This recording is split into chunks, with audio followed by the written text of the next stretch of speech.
the wonderful life and teachings of Sri Sai Baba. Chapter 8, Importance of Human Birth. Sai Baba begging food. Bayajabai's service. Sai Baba's dormitory.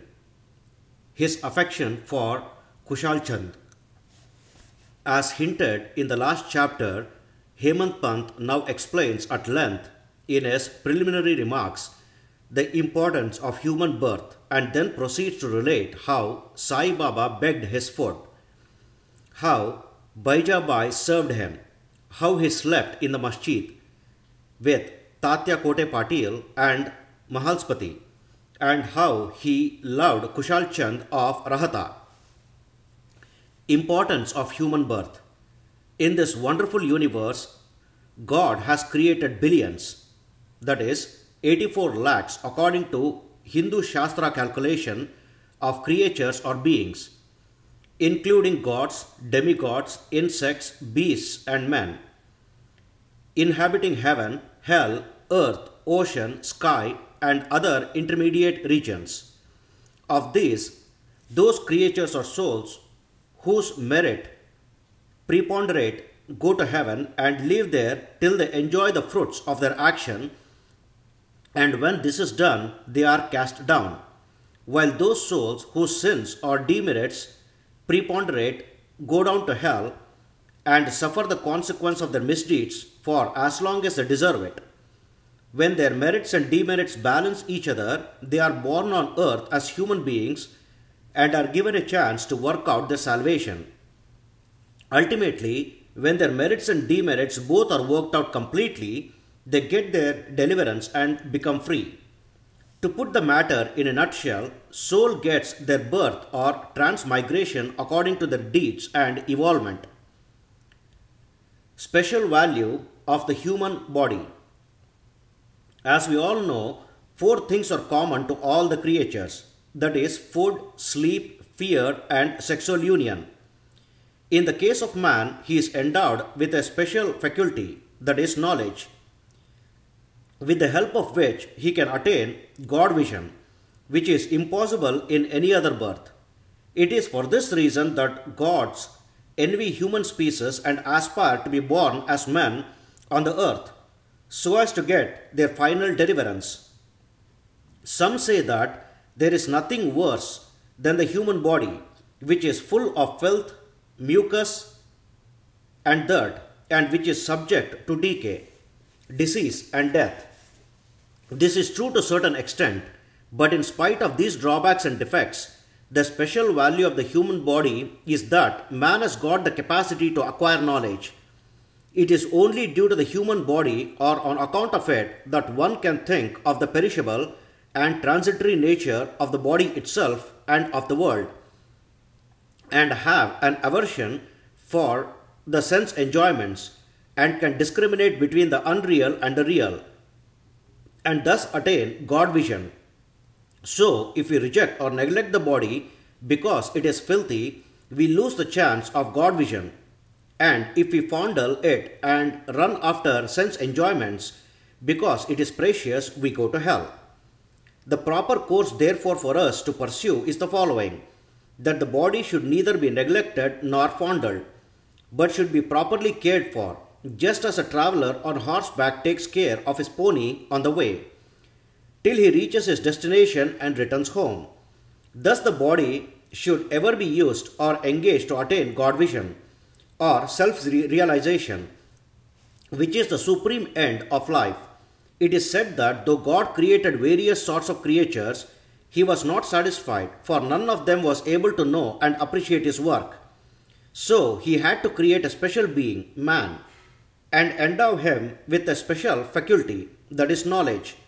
And when he saw that man was able to appreciate his Leela, marvelous work and intelligence, he was highly pleased and satisfied. Cited in Bhagavata 11:9-28. So really it is fortunate to get a human body, but still to get birth in a Brahmin family, and best to get an opportunity of having recourse to Sai Baba's feet and surrendering to him. Man's endeavor Realizing how precious the human life is and knowing that death is certain and may snatch us at any time, we should be ever alert to achieve the object of our life. We should not make the least delay, but make every possible haste to gain our object. Just as a king leaves no stone unturned to seek his lost son, so with all earnestness, we should strive to attain our end, that is self-realization. Casting aside laziness, warding off drowsiness, we should day and night meditate on the self. If we fail to do this, we reduce ourselves to the level of beasts. How to proceed? The most effective and speedy way to gain our object is to approach a worthy saint or sage, Sadguru, who has himself attained God vision. What cannot be achieved by hearing religious discourses and study of religious text is easily obtained in the company of such worthy souls. Just as the sun only gives light, which all the stars put together cannot do, so the Sadguru alone imparts spiritual wisdom, which all the sacred books and sermons cannot do. His movements and simple talks give us silent advice. The virtues of forgiveness, calmness, disinterestedness, charity, benevolence, control of mind and body, egolessness, etc. are observed by the disciples as they are being practiced in such pure and holy company. This enlightened their minds and lifted them up spiritually. Sai Baba was such a sage or Sadguru. Though he acted as a fakir, that is, mendicant, he was always engrossed in self.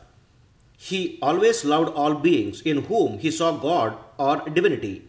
By pleasures he was not elated. He was not depressed by misfortunes. A king and a pauper were the same to him. He whose glance would turn a beggar into a king used to beg his food from door to door in Shirdi, and let us now see how he did it. Baba begging food. Blessed are the people of Shirdi, in front of whose houses Baba stood as a beggar and called out, "O my, give me a piece of bread," and spread out his hand to receive the same. In one hand he carried a tamral, that is tin pot, and in the other a zoli or chaupadari, that is a rectangular piece of cloth. He daily visited certain houses and went from door to door. Liquid or semi-liquid things such as soup, vegetables, milk or buttermilk were received in the tin pot, while cooked rice, bread and such solid things were taken in the zoli.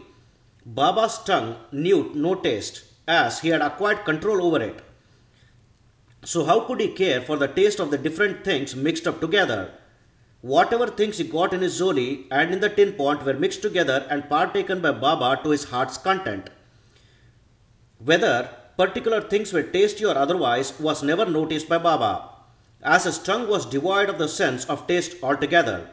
Baba begged till noon, but his begging was very irregular. Some days he went a few rounds, on other days up to 12 noon.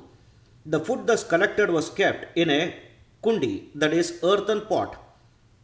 Dogs, cat and crows freely ate from it, and Baba never drove them away. The woman who swept the floor of the masjid took some 10 or 12 pieces of bread to her house, and nobody prevented her from doing so. How could he, who even in dreams never warded off cats and dogs by harsh words and signs, refuse food to poor helpless people? Blessed indeed is the life of such a noble person. People in Shirdi took him in the beginning for a mad fakir. He was known in the village by this name. How could one who lived on alms by begging a few crumbs of bread, he be revered and worshipped? But this fakir was very liberal of heart, detached and charitable. Though he looked restless from outside, he was firm and steady inside. His way was inscrutable. Still, in that small village, there were a few kind and blessed people who recognized and regarded him as a great soul. One such instance is given below. Bayajabai's brilliant service. Tatya Kote's mother, Bayajabai, used to go to the woods every noon with a basket on her head containing bread and vegetables. She roamed in the jungle's course, that is about 3 miles after course, trampling bushes and shrubs in search of the mad fakir, and after finding him out, fell at his feet. The fakir sat calm and motionless in meditation while she placed a leaf before him, spread things, eatables, bread, vegetables, etc. thereon and fed him insistently. Wonderful was her faith and service. Every day she roamed at noon in the jungles and insisted Baba to partake of the lunch.